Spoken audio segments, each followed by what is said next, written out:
jogador de vôlei e atleta olímpico Maurício Souza foi demitido de sua equipe, o Minas Tênis Clube, por declarações nas redes sociais em que criticou a nova história do filho do super-homem, o Jon Kent, agora envolvido numa relação amorosa com outro homem.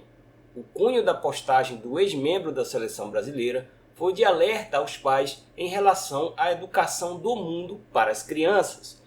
Coube ali um ataque no máximo ao roteirista da história, pois os personagens citados são fictícios e ele não citou nenhum grupo.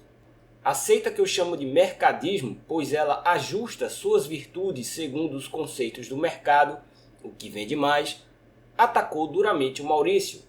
Como resposta, muitos se solidarizaram, invadindo as redes sociais com hashtags e adesões no Instagram do atleta. Foi legal sim, sem dúvida. Não quero jamais criticar a grande maioria, a qual abraçou o caso de forma muito bonita. Mas confesso que toda essa situação me deixou com a pulga atrás da orelha.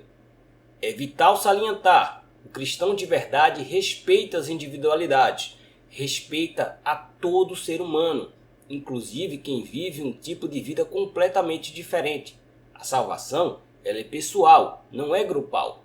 Então aqui não cabe apontar pecados de A ou B, cabe ao cristão ser um instrumento de conversão, seja no incentivo para uma pessoa ir à igreja quando ela quer, ou até no conselho e outras ações ao ver o próximo necessitado. Dito isso, há alguns erros na condução desse caso. Número 1. A política e as leis devem visar o bem comum. Todos devem ser contemplados e não pode dar benesses a mais para um grupo. Quando uma lei é criada para beneficiar só uma parte, ela tende a ter interpretações repletas de paixões e mágoas. A lei deve ser justa, mas também fria. Número 2. O cristão deve evitar termos que confundem o real sentido da religião.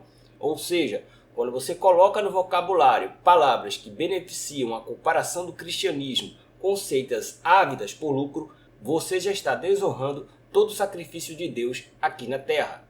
Número 3. Maurício Souza sofreu intolerância religiosa.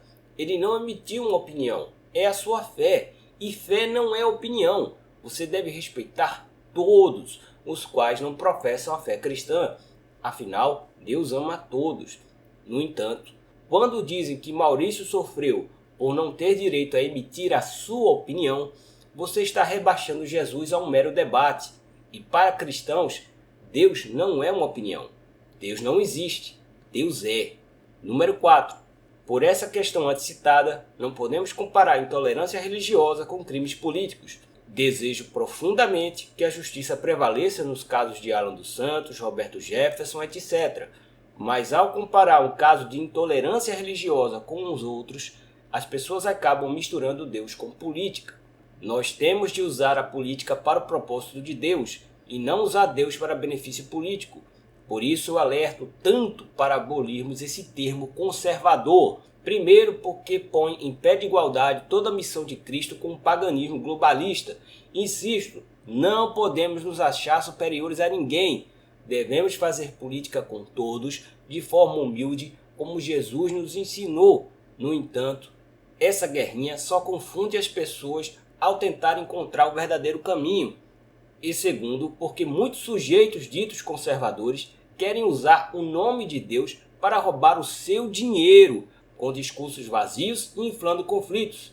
Então, com pecados tão horrendos como esses, como podemos ter moral para ampliar o debate público, conversar de forma ordeira com pessoas de pensamentos contrários, encontrar o bem comum sem ferir direitos individuais, mas não tocar na nossa fé? Vocês não percebem que essas pessoas estão fazendo o jogo dos poderosos? Diante de tudo isso, presto minha solidariedade ao atleta Maurício Souza e reitero como cristão o meu respeito a todos de forma individual. Eu quero o Brasil bom para todo mundo. Eu quero o Brasil pulsando como um só em matéria de sociedade. Diferenças políticas sempre vão ter. Isso se chama democracia. Isso para mim é sagrado. A discussão sadia em prol de uma nação é sempre válida, mas muitos grupos estão inflando as pautas de valores para nos dividir como pátria. Eu sempre vou acreditar no projeto Jair Bolsonaro, porque todos os espectadores do canal sabem, nós mostramos com fatos, com projetos, o quanto esse governo está trabalhando. Mas eu, Isaac Macedo, como homem que ama a Deus e jornalista de fato, jamais vou ser injusto com ninguém. Então, pessoal, não vamos aceitar debates vazios. Vamos procurar sempre ser exemplo. Podemos errar, mas vamos tentar acertar. Vamos tentar promover o verdadeiro debate público de Brasil. Ou vamos acabar sendo sempre reféns de grandes corporações ou de aproveitadores travestidos de cristãos.